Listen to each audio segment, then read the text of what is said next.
Judiciary exam में CPC के अंदर एक ये छोटा सा टॉपिक है, एलिमेंट्स ऑफ सिविल सूट। पर ये टॉपिक एग्जाम के अंदर बड़ा ही इंपॉर्टेंट हो जाता है, ना सिर्फ प्रीलिम्स में बट मेंस में भी।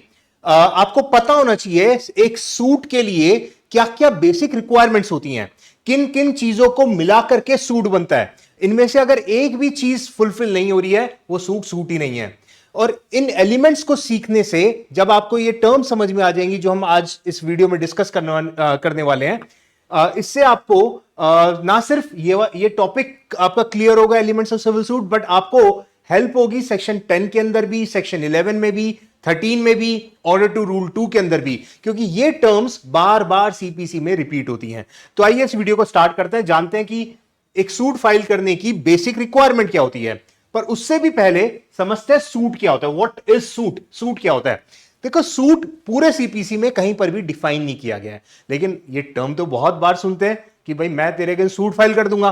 अब ये सूट होता क्या है, जुडिशरी इसको कैसे डिफाइन करती है? Suit is a civil proceeding instituted by presentation of plaint. जैसे ही प्लेंट को प्रेजेंट किया, माना जाता है सूट इंस्टीट्यूट हो गया। सूट इंस्टीट्यूट कब होता है? Bye filing of the plaint. कब तक चलता है? जब तक कि जजमेंट डिक्री पास नहीं हो जाए। डिक्री पास होने के बाद का जो प्रोसेस है उसको बोलते हैं एक्सटेंशन ऑफ सूट, पर वो सूट के अंदर वो पार्ट नहीं होता है। तो मतलब जैसे ही प्लेंट को आपने फाइल किया, सूट इंस्टीट्यूट हो गया। सूट एंड कब होगा? जैसे ही डिक्री आई। सो प्लेंट से सूट इंस्टीट्यूट होता है और डिक्री पास होने से, जजमेंट डिक्री पास होने से सूट एंड हो जाता है। इसके बाद का जो प्रोसेस है वो एक्सटेंशन ऑफ सूट में आ सकता है, पर वो सूट में नहीं आता। जैसे कि execution proceedings, appeal, may be कोई रिव्यू पिटिशन फाइल कर दी किसी ने, ये सब चीजें एक्सटेंशन ऑफ सूट में आएगी। राइट? सूट इंस्टीट्यूट कहां पे होता है?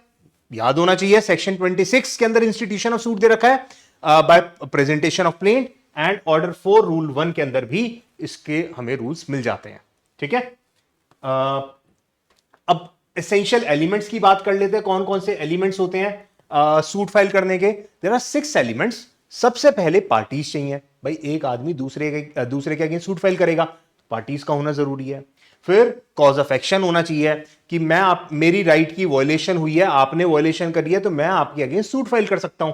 तो राइट और वायलेशन मिलके कॉज ऑफ एक्शन बनता है। तीसरा इज सब्जेक्ट मैटर, वो राइट किस चीज की है उसको सब्जेक्ट मैटर बोलते हैं। इन सभी एलिमेंट्स को भी डिटेल में डिस्कस करने वाले हैं। सो 3 हो गए। सबसे पहले पार्टीज के पास क्या है? Cause of action. Cause of action किस चीज का है? वो हो गया सब्जेक्ट मैटर। पार्टी अपने आप को कैसे उस सब्जेक्ट मैटर से रिलेट कर रही है, वो हो गया title. Then matter in issue, कि भाई क्या क्या मुद्दे हैं केस के अंदर, वो मुद्दे, वो फैक्ट्स, वो मेन फैक्ट जिसको हम बीएसए के अंदर, भारतीय साक्ष्य अधिनियम के अंदर हम फैक्ट इन इशू बोलते हैं, वो यहां पे मैटर इन इशू कहलाते हैं। वो मैटर इन इशू हो गया, एंड लास्ट में आपको चाहिए क्या भाई? कोर्ट से, that is your remedy. So these are the 6 elements of civil suit. One by one we will discuss in detail.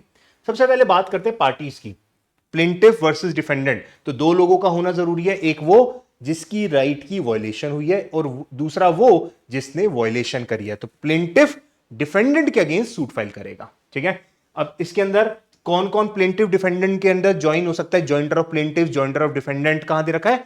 Order 1 rule 1 and order 1 rule 3। यहां पे लिखे भी हुए हैं, order 1 rule 1 jointer of plaintiff, order 1 rule 3 jointer of defendants. हो सकता है 2 लोग मिलके सूट फाइल कर रहे हो सकता है एक आदमी 2 लोगों के अगेंस्ट सूट फाइल कर रहा हूं, तो उसके अंदर हमें क्या कराना पड़ेगा? प्लेंटिफ्स डिफेंडेंट्स को ज्वाइन कराना पड़ेगा। ठीक है? दूसरा, अब पार्टीज के अंदर भी आपको यह पता होना चाहिए नेसेसरी पार्टी कौन है और प्रॉपर पार्टी कौन है। नीदर नेसेसरी नॉर प्रॉपर, 3 तरीके की पार्टीज होती हैं। Neither necessary nor proper, necessary ना प्रॉपर। एक वो जो प्रॉपर पार्टी है जिसको ऐड कर लेंगे, चल बढ़िया, केस और अच्छा हो जाएगा। और नेसेसरी वो जिसको ऐड नहीं किया तो केस चल ही नहीं पाएगा। सो वो हो गई नेसेसरी पार्टी। ठीक है? नॉर्मली क्या होता है, अगर आप किसी पार्टी को गलत ज्वाइन कर दें, मिस ज्वाइंटर कर दें, या किसी पार्टी को ज्वाइन करने से छोड़ दें, तो कह रहे कोई फर्क नहीं पड़ता। ऑर्डर 1 रूल 9 कहता है इससे कोई फर्क नहीं पड़ता। सपोज सूट होना चाहिए था A and B versus X, suit file हुआ ए वर्सेस एक्स, बी को ऐड नहीं किया प्लेंटिफ, तो कोई बात नहीं, चल जाएगा। ऑर्डर 1 रूल 9 कहता है कोई फर्क नहीं पड़ता। लेकिन इसी के अंदर प्रोवाइजो है जो ये कहता है कि नेसेसरी पार्टी को अगर ज्वाइन नहीं किया ना, नॉन ज्वाइंटर ऑफ नेसेसरी पार्टी, तो सूट डिफीट हो जाएगा। तो इसलिए नॉन ज्वाइंटर ऑफ नेसेसरी पार्टी ये इनहेरेंट लैक है अगर कोई पार्टी नेसेसरी पार्टी है ना, उसे तो ऐड करना ही पड़ेगा।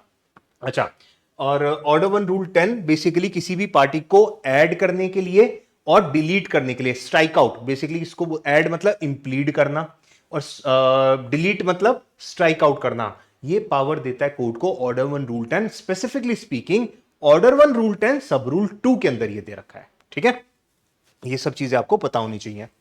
बात करते हैं कॉज ऑफ एक्शन की। कॉज ऑफ एक्शन क्या होता है? कॉज ऑफ एक्शन मतलब राइट की violation.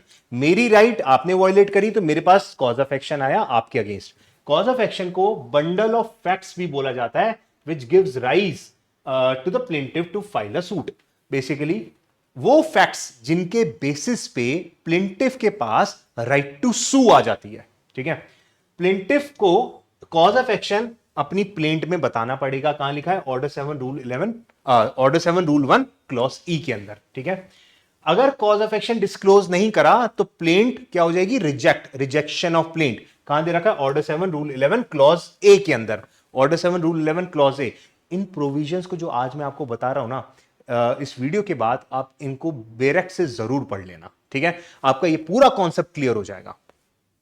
Whole claim to include, basically जितना भी आपके जो भी रेमेडीज हैं एक कॉज ऑफ एक्शन पे, जो आपकी रेमेडीज हैं सबके सब एक बार में क्लेम करनी पड़ेंगे। सपोज मेरे पास मेरी एक राइट की वायलेशन हुई, उसके बेसिस पे लॉ के अंदर दे रखा है कि मैं 3 रिलीफ्स मांग सकता हूं। रिलीफ 1, रिलीफ 2, रिलीफ 3, तीनों मुझे एक ही बार में क्लेम करने पड़ेंगे। अगर एक मांगा, दूसरा और तीसरा नहीं मांगा तो उसके लिए मैं सेपरेट सूट फाइल बाद में नहीं कर पाऊंगा, बार लग जाती है ऑर्डर 2 रूल 2 सीपीसी के। ठीक है, सो एक कॉज ऑफ एक्शन पे जितने क्लेम्स हैं सब एक बार में क्लेम कर लो, बार बार मत करना कोर्ट को परेशान। ठीक है, अब ये सब क्यों बने हुए हैं? पर्पस क्या है ऑर्डर 2 रूल 2 का? जिससे कि मल्टीप्लिसिटी ऑफ प्रोसीडिंग्स रुक सकें, लिटिगेशन जो बढ़ती जा रही है, हमारी पेंडेंसी जो बढ़ती जा रही है, उसको रिड्यूस करने की कोशिश की जा रही है। ऐसे तो एक आदमी मल्टीपल सूट फाइल कर देगा एक ही चीज के लिए, ये सही कोई ना है। Joinder several cause of action, अब जैसे प्लेंटिव्स और डिफेंडेंट्स का जॉइंडर होता है ना ऑर्डर 1 रूल 1, ऑर्डर 1 रूल 3 में, सिमिलरली अगर कॉज ऑफ एक्शन सब मेरी 3 राइट आपने वॉयलेट करी है तो 3 कॉज ऑफ एक्शन आ गए मेरे पास। मैं चाहूं तो 3 सेपरेट सूट फाइल कर सकता हूं, नहीं तो तीनों को एक ही सूट में क्लब करा सकता हूं। उसको बोलते हैं joinder of cause of action, जो कि दे रखा है ऑर्डर 2 रूल 3 के अंदर। याद रहेगा ये सब? ठीक है, अगले एलिमेंट की बात करता है सब्जेक्ट मैटर। सब्जेक्ट मैटर मतलब वो कॉज ऑफ एक्शन या वो जो राइट की वॉयलेशन की आप बात कर रहे हैं, वो कॉज ऑफ एक्शन किस चीज के ऊपर बेस्ड है। हो सकता है कोई प्रॉपर्टी हो सकता है कोई रिलेशन हो सकता है कोई पर्सनल मैटर हो, वो सब सब्जेक्ट मैटर में आ जाता है। Money, for example money recovery तो money is the subject matter, property recovery तो वो प्रॉपर्टी बन जाएगा सब्जेक्ट मैटर। ठीक है, अब जब आपको सब्जेक्ट मैटर का पता होगा, इससे सबसे बड़ा बेनिफिट आपको यह मिलेगा, आपको यह समझ में आएगा कि कौन सी कोर्ट की ज्यूरिसडिक्शन बन रही है। ठीक है, किस कोर्ट के अंदर आपको सूट फाइल करना है। And suit of civil nature आप लोगों ने पढ़ा होगा सेक्शन 9 के अंदर, जो जिसको हम गेटवे टू सीपीसी बोलते हैं। सीपीसी में अंदर घुसने का रास्ता देता है सेक्शन 9, कि कोई भी सूट ऑफ सिविल नेचर के लिए आप सूट फाइल कर सकते हैं। ठीक है, अब ये एक्सप्लेनेशन 1 आप देख लेना, छोड़ो उसको। Suit relating to immovable property, जो मैं आपको बता रहा था। अब सपोज इमूवेबल प्रॉपर्टी का सूट है तो उसका ज्यूरिसडिक्शन कहां की होगी? गुड़गांव में केस फाइल कर सकते हो, दिल्ली में कर सकते हो, लखनऊ में कर सकते हो, कहां केस फाइल कर सकते हो। अब ये चीज आपको सेक्शन 16 में मिलेगी। मनी का मैटर है तो कौन से कोर्ट में आपको फाइल करना है? अगर सब्जेक्ट मैटर मनी है तो किस कोर्ट की ज्यूरिसडिक्शन है? सेक्शन 20 में आपको इसका रूल मिलेगा। कोई मूवेबल प्रॉपर्टी का मैटर है तो किस कोर्ट में आपको केस फाइल करना है? सेक्शन अगेन 20 के अंदर आपको मिलेगा। कहने का मतलब यह है, सब्जेक्ट मैटर के पता होने से आपको ज्यूरिसडिक्शन क्लियर हो पाती है कि किस कोर्ट की ज्यूरिसडिक्शन है। सिमिलरली अब उसी कोर्ट के अंदर हायरार्की भी तो होती है। सिविल जज जूनियर डिवीजन पे जाना है, सीनियर डिवीजन पे जाना है, डिस्ट्रिक्ट जज पे जाना है, कौन सी कोर्ट में फाइल करना है वो डिपेंड करेगा पेक्यूनरी ज्यूरिसडिक्शन कितनी है, वो भी सब्जेक्ट मैटर से कनेक्टेड है। जितने की प्रॉपर्टी उसके हिसाब से पेक्यूनरी ज्यूरिसडिक्शन का पता चलेगा, राइट। एंड सेक्शन 9 के अंदर सब्जेक्ट मैटर ज्यूरिसडिक्शन दे रखा है। 3 तरीके की ज्यूरिसडिक्शन होती है, पता है ना, territorial, pecuniary and subject matter.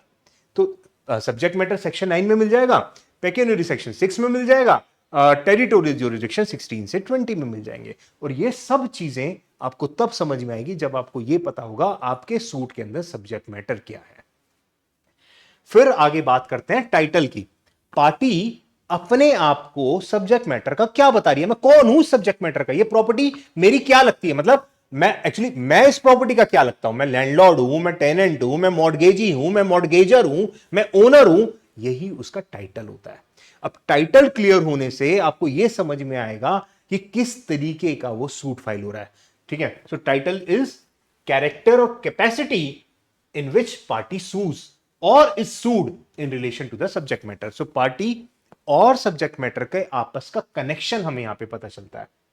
ठीक है, प्लेंटिफ को या डिफेंडेंट को सब्जेक्ट मैटर को क्लियरली बताना पड़ेगा, उसका रिलेशन क्या है सब्जेक्ट मैटर के साथ क्लियरली बताना पड़ेगा। अगेन ऑर्डर 7 रूल 1 में दे रखा है।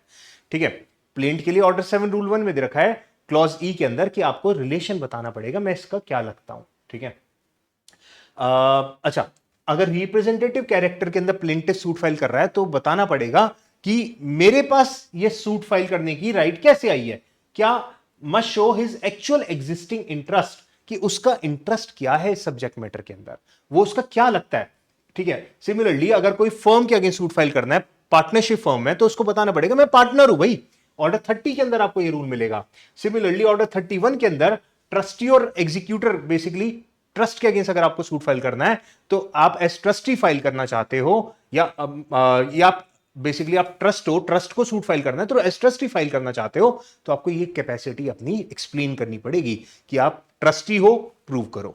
ठीक है, अगली बात करते हैं मैटर इन इशू की। मैटर इन इशू क्या होता है, जैसे मैंने आपको बताया बीएसए में हम इसको फैक्ट इन इश्यूज बोलते हैं। केस के मुद्दे क्या हैं, इशू फ्रेमिंग, आप लोगों को पता होगा ऑर्डर 14 के अंदर, ऑर्डर 14 के अंदर इशू फ्रेमिंग होती है। इश्यूज, कोर्ट को इश्यूज फ्रेम करने पड़ते हैं तभी तो ट्रायल चलेगा। जैसे बीएनएसएस के अंदर, क्रिमिनल लॉ के अंदर चार्ज फ्रेमिंग होती है ना, वैसे ही सीपीसी के अंदर इशू फ्रेमिंग होती है। इशू जब फ्रेम हो जाएंगे तब ट्रायल चलेगा, प्लेंटिफ डिफेंडेंट अपने अपने एविडेंसेस लेकर आएंगे, प्रूव करेंगे। ठीक है, मैटर इन इशू क्लियर होने से आपको यह पता चलेगा कि क्या ये पहले से तो डिसाइडेड नहीं है, रेज जुडिकाटा के बारे में, स्टे ऑफ सूट, क्या ये पहले से केस तो नहीं चल रहा है इसी इशू के ऊपर। तो इन सब चीजों की क्लैरिटी आपको तब आएगी जब आपको पता हो मैटर इन इशू क्या है। So this is your fifth element of a civil suit. तो 5 हो गए। ठीक है, एंड लास्ट एलिमेंट चाहिए क्या भाई कोर्ट से, रेमेडी, रिलीफ। रिलीफ बताओ क्या चाहिए आपको। सो वो हो गया आपका रेमेडी। अब इसके लिए प्लेंट के अंदर अगर आप ऑर्डर 7 रूल 1 क्लॉज जी पढ़ोगे तो आपको मिलेगा कि रेमेडी आपको जो भी क्लेम करनी है आपको एक्सप्रेसली लिखनी पड़ेगी। और साथ साथ सेक्शन 11 एक्सप्लेनेशन 5, रेज जुडिकाटा की एक्सप्लेनेशन 5 अगर आप पढ़ेंगे तो वहां क्लियरली लिखा है कि जो भी आपने रिलीज मांगे और जिसके अंदर जो डिक्री के अंदर इंक्लूडेड नहीं है, डिक्री उसके ऊपर अगर पास नहीं हुई, आपने 3 रिलीफ मांगे, डिक्री पास हुई सिर्फ रिलीफ 1 पे, तो माना जाएगा रिलीफ 2 और रिलीफ 3 डिनाई हो गए थे आपके। ये नहीं कि कोर्ट से भूल चूक हो गई, वो माना जाएगा डिनाई हो गए। Relief claimed but not expressly granted by the decree is deemed refused, माना जाएगा रिफ्यूज हो चुके हैं। ठीक है, सो ये हो गए आपके एलिमेंट्स ऑफ सिविल सूट। इन सबको आपको याद रखना है। सबसे पहले parties, cause of action, parties हो गई, किसको किसके अगेंस्ट सूट फाइल करना, कॉज ऑफ एक्शन किस राइट की वोलेशन हो रही है, सब्जेक्ट मैटर किस तरीके का कॉज ऑफ एक्शन है, टाइटल पार्टी का और सब्जेक्ट मैटर का रिलेशन क्या है, मुद्दे क्या हैं कि इसके मैटर इन इश्यूज, एंड चाहिए क्या रेमेडी।